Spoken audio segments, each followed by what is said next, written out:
일본 역사를 보면 정말 흥미로운 지점이 하나 있죠.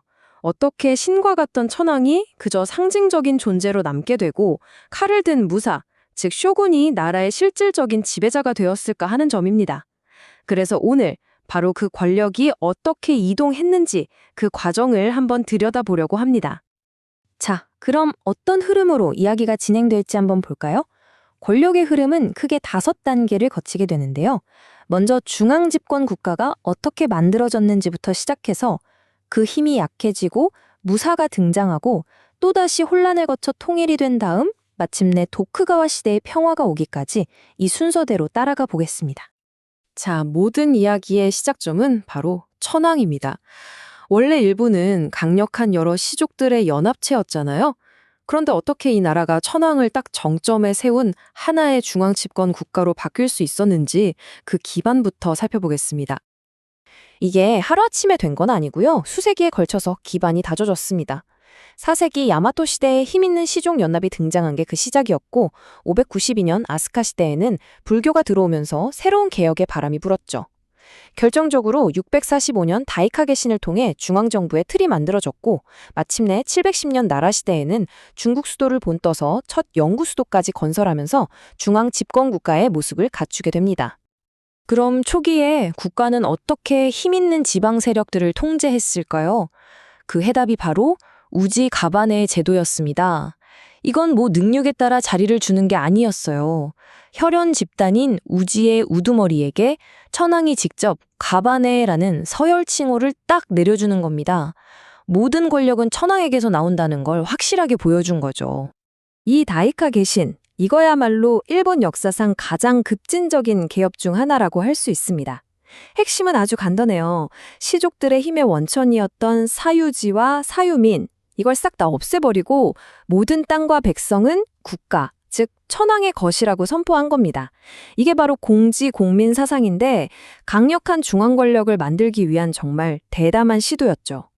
하지만 이렇게 완벽해 보였던 중앙 집권 모델, 현실의 벽에 부딪히면서 무너지기 시작합니다.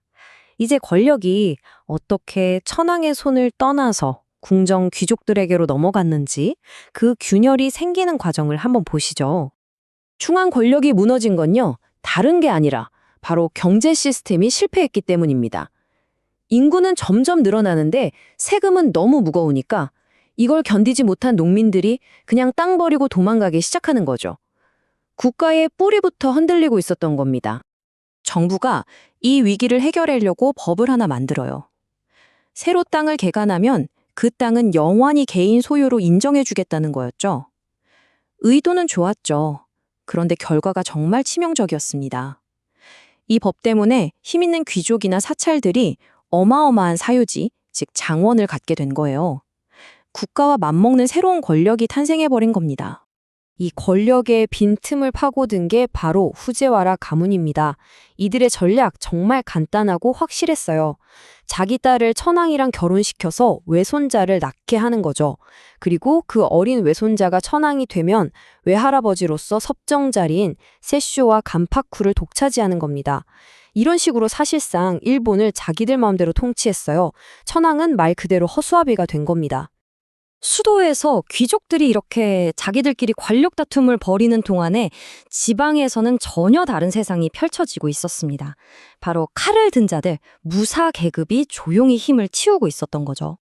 중앙정부가 지방을 통제할 힘을 잃으니까 지방의 땅주인들, 즉 장원 영주들은 자기 재산을 지키기 위해 무사들을 고용하기 시작했습니다. 처음엔 그냥 보디가드였어요. 그런데 이 사무라이들이 점점 커져서 결국 일본에서 가장 강력한 군사 집단이자 새로운 정치 세력으로까지 성장하게 되는 거죠. 그리고 마침내 이 무사들의 정점에 선 사람이 쇼군이라는 칭호를 차지하게 됩니다.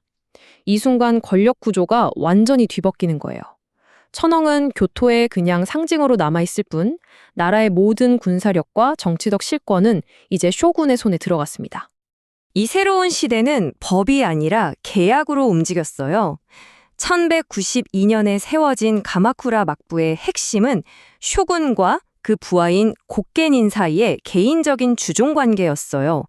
쇼군은 부하의 땅을 지켜주고 부하는 그 대가로 목숨을 바쳐 충성한다. 아주 간단하죠? 이게 바로 일본식 봉건제의 시작입니다. 하지만 무사들의 충성, 그게 영원할 리가 없죠. 이 시스템도 결국 무너졌고 일본은 100년이 넘는 피비린내 나는 내전의 시대로 빠져들게 됩니다. 이제 이 끔찍한 혼란 속에서 어떻게 통일이 이루어졌는지 보겠습니다. 당시 기록을 보면요, 수도가 교활한 무법자들의 소굴이 됐다고 할 정도였어요.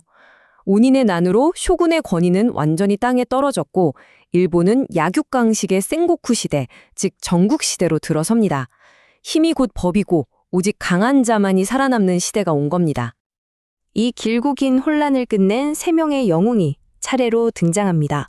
첫 주자는 혁신가 오다 노부나가, 그 뒤를 이은 건 협상의 달인 도요토미 히데요시, 그리고 마침내 최후의 승자가 된 도쿠가와 이에야스까지. 이들이 일본 통일이라는 거대한 과업을 이어받아 완성해 나가는 거죠. 자, 드디어 일본을 손에 넣은 도쿠가와 이에야스. 그의 가장 큰 고민은 이거였습니다. 어떻게 다시는 전쟁이 일어나지 않게 할 것인가? 그의 답은요, 아무도 반란을 꿈도 꿀 수 없는 아주 철저하고 기가 막힌 통제 시스템을 만드는 거였어요. 그 핵심이 바로 막번 체제입니다. 간단히 말해서 큰일, 그러니까 외교나 국방 같은 건 중앙정부인 바쿠후가 맡고 각 지방의 살림은 다이묘들이 알아서 하게 한 거죠. 힘을 중앙에 모으면서도 지방에 어느 정도 자치권을 주는 아주 절묘한 방식이었습니다. 그리고 이 통제 시스템의 결정타가 바로 선킨코타이 제도였습니다. 지방 다이묘들을 1년은 자기 영지에, 다음 1년은 수도에 와서 살게 하고 그 아내와 아들은 아예 수도의 인질처럼 붙잡아 둔 거죠. 결과적으로 다이묘들은 돈이 없어서 반란을 일으킬 수가 없었고 가족이 잡혀 있으니 딴 생각을 할 수도 없었던 겁니다. 정말 무서운 제도죠. 이게 바로 250년 평화의 핵심 비결이었습니다. 이 정교한 통제 시스템 덕분에 일본은 250년이라는 정말 경이로운 평화를 누리게 됩니다. 하지만 이 평화는 문을 걸어 잠글고 이룬 고립 속의 평화였습니다.